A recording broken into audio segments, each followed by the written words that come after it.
Nah, kita saat ini pemirsa sudah bersama dengan Pak Saud Situmorang untuk maaf untuk mengomentari mengenai pemanggilan Muhaimin Iskandar pada pagi hari ini. Selamat siang Pak Saud. Halo, selamat siang. Iya. Everyone.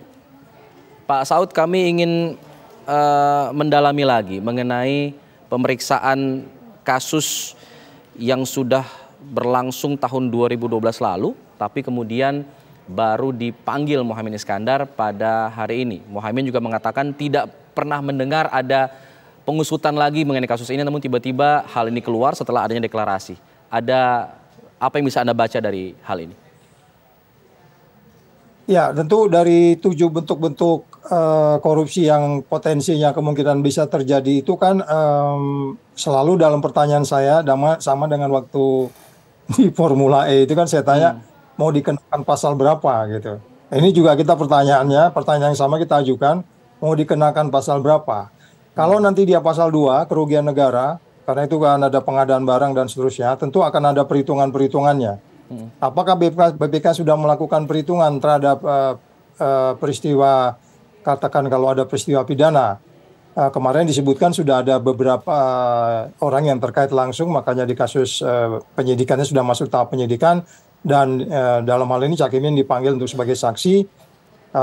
Tentu berikutnya adalah seperti apa peran yang bersangkutan. Artinya kalau kita bicara lima-limanya, peran sertanya, kalaupun umpamanya sudah ada 2-3 orang tersangka, kemudian peran dari Cak Imin ini sebagai apa di situ. Nah, kalau umpamanya di pasal 2 itu nanti akan kita lihat, akan terlihatkan mens rea-nya. Niatnya seperti apa dan actus reusnya seperti apa, kaitan dengan peranan yang bersangkutan dalam hal ini Cak Imin. Kemudian kalau kemungkinan di pasal-pasal yang lain, tentunya pasal yang katakanlah pasal 5, 12 dan lain-lain itu kan juga harus disebutkan seperti apa prosesnya. Artinya kekuatan buktinya seperti apa, apakah itu gratifikasi, terus kemudian dan pasal-pasal yang lain. Sehingga pertanyaan yang sama kita ajukan, kali ini kira-kira suspek ini dalam hal ini Cak Imin akan dikenakan pasal berapa, itu menjadi perhatian yang menarik. Karena ini potensinya adalah pengadaan barang, tentu itu kemungkinan besar di pasal 2, yaitu kerugian negara, dan itu harus ada perhitungan-perhitungannya. Dan saya kurang tahu apakah perhitungan sudah ada dalam kaitan ini dilakukan oleh, karena sudah masuk dalam penyidikan. Nanti itu juga menarik untuk didalami sejauh apa peristiwa 2015 itu terjadi, gitu kira-kira Mas. Tapi yang jadi pertanyaan, apakah pada saat pengusutan kasus di tahun-tahun sebelumnya itu keterangan Cak Imin ini belum dibutuhkan pada saat itu? Kenapa baru sekarang dibutuhkannya? Ada gambaran mengenai hal itu Pak Saud? Ya, common sense-nya pastilah waktu itu kan ada PPK, terus ada pejabat pembuat komitmennya, terus kemudian dan seterusnya itu kan harusnya sudah dipertanyakan, sehingga pertanyaannya juga menarik. Kenapa baru sekarang level yang paling tinggi pejabatnya ditanya-tanya untuk kemudian sejauh apa perannya. Jadi ini juga menjadi poin yang menarik buat kita, sejauh apa sebenarnya prosesnya, bagaimana itu bisa terjadi. Tentunya dalam kaitan itu kalau itu langsung terkait dengan kebijakan menteri, tentunya sejak awal sudah ditanyakan, sehingga menarik buat kita juga pertanyaan yang disampaikan tadi, kenapa baru sekarang itu ditanya, pada bagian lain sudah tersangka. Bisa jadi ini akan menjadi strategi, tentunya akan ada aja pembenaran bahwa ini strategi dari pinggir-pinggir dulu terus masuk ke tengah dan seterusnya. Tetapi kalau kita bicara kebijakan yang terkait dengan pejabat atau penyelenggara negara, tentu menjadi menarik kenapa tidak justru dimulai dari pertanyaannya kepada kepala pimpinan negara dulu, dalam pimpinan lembaga dulu gitu maksud saya. Oke. Pada saat Anda masih menjabat di pimpinan KPK, apakah memang dari sepengetahuan Anda kasus ini sebenarnya sudah selesai di 3 tersangka tersebut dan tidak dilanjutkan lagi? Apa memang masih menyisakan ruang kosong untuk penetapan tersangka-tersangka baru? Kalau yang sudah dari awal kita menyatakan buktinya yang tidak cukup itu kan yang disebutnya kaitan dengan kardus itu ya. Kalau ini kan berbeda lagi. Saya harus terus terang mengatakan untuk kasus yang ini, walaupun ini terjadi tahun 2012, seingat saya tidak pernah mendalami case ini ya. Yang saya ingat persis ketika itu tahun 2018 April ditanyakan soal yang dikait dengan yang disebut-sebut sebagai kardus durian itu yang saya sebut waktu itu buktinya tidak cukup untuk kemudian ini menjadi hal yang dikaitkan dengan posisi Cak Imin ketika itu. Jadi pada saat itu dugaan yang muncul di tahun tersebut berbeda dengan kasus yang sedang diusut saat ini begitu ya? Iya, itu clear, itu beda. Yang ini kan itu kaitan dengan aplikasi atau pengamanan apa gitu ya. Oke, ini memang terkait dengan pengadaan sistem pengawasan dan pengelolaan data proteksi TKI. Pada saat itu apakah sudah muncul kasus ini Pak atau nama-nama Muhaimin yang sudah dikaitkan dengan dugaan korupsi ini? Saya tidak mendengar ini untuk case yang ini. Dan saya mungkin harus cek ulang apakah ada, tetapi biasanya kalau menyangkut yang high profile person, pasti pimpinan cepat mengetahui. Artinya ada laporan dari bawah kalau memang ada potensinya.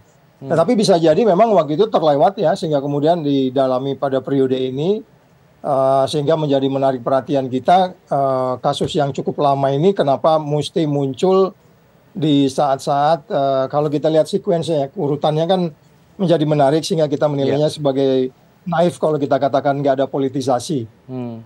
Jadi Anda menduganya memang ada dugaan ke arah sana, ada politisasi mungkin yang kemudian dilakukan terhadap Cak Imin. Kalau itu saya nggak ragu ya, karena memang dari awal kan memang beliau ini ditarget-target dari setiap selalu pemilu juga begitu, 2018 kan begitu juga. Nah ini yang maksud saya kita harus hati-hati kalau kita bicara penegakan hukum anti korupsi, jangan itu menjadi fireback atau balik menjadi memiliki potensi yang saya sebut sebagai tidak transparan dan tidak akuntabel dan kemudian bernuansa konflik of interest. Nah ini kan terlihat memang seperti saat ini kita juga tingkat kepercayaan kita terhadap KPK rendah dan pengawas internalnya juga seperti itu, sehingga meyakinkan kita bahwa ada sesuatu yang sebenarnya perlu didalami kaitan dengan sequence waktunya. Dan kalau kita bicara prioritas, malah mungkin lebih banyak yang prioritas lagi ya, dan dana kerugiannya lebih besar. Nggak usah kita sebutlah kasus-kasusnya, tapi kita tahu semua itu juga semua kan prioritas semuanya.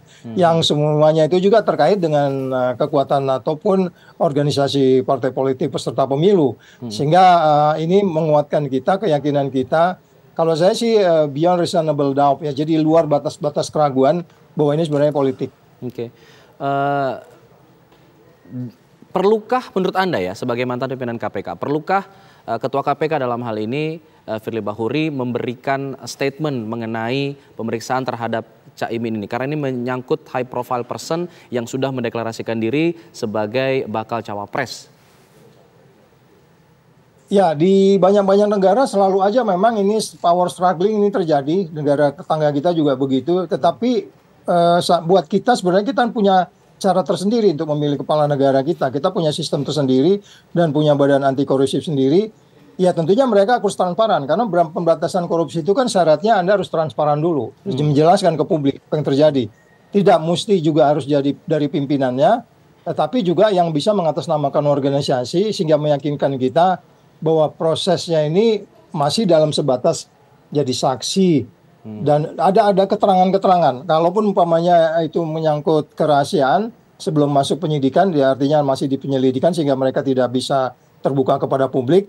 Bisa saja itu, tapi untuk kasus yang ada sekarang ini kan sudah milik publik sebenarnya karena sudah masuk ke penyidikan. Jadi kalau pertanyaannya kembali lagi bahwa apakah memang pimpinan KPK harus menjelaskan, karena ini calon pimpinan negara kita, ya tentu kita harus menarik perhatian. Semua masyarakat civil society juga harus mengamati ini, tidak hanya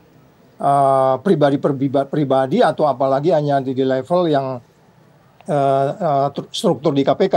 Artinya selain memang kita mendorong mereka untuk transparan membuka case ini, dan menarik juga kenapa ini juga kalau cawapresnya dibeginikan kan capresnya juga dibeginikan dengan 18 kali 19 kali expose itu. Jadi ini kan naif juga kalau yang saya bilang tadi kita tidak mengkait-kaitkan dengan politik. Jadi sebenarnya harus ada jawaban atau disampaikan ke publik bahwa kita memang akan menghadapi pesta demokrasi dengan gembira, dengan tanpa favoritisme, tidak memihak, adil, bermanfaat, menciptakan kepastian. Itu kan beberapa hari ini kan saya melihatnya ini mirip calon pimpinan negara, jadi harus ada sesuatu yang sangat harus transparan. Karena nggak bisa Anda mendorong yang satu, mengesampingkan yang satu, terus menaikkan yang lain, kan indikasinya seperti itu. Ya, baik.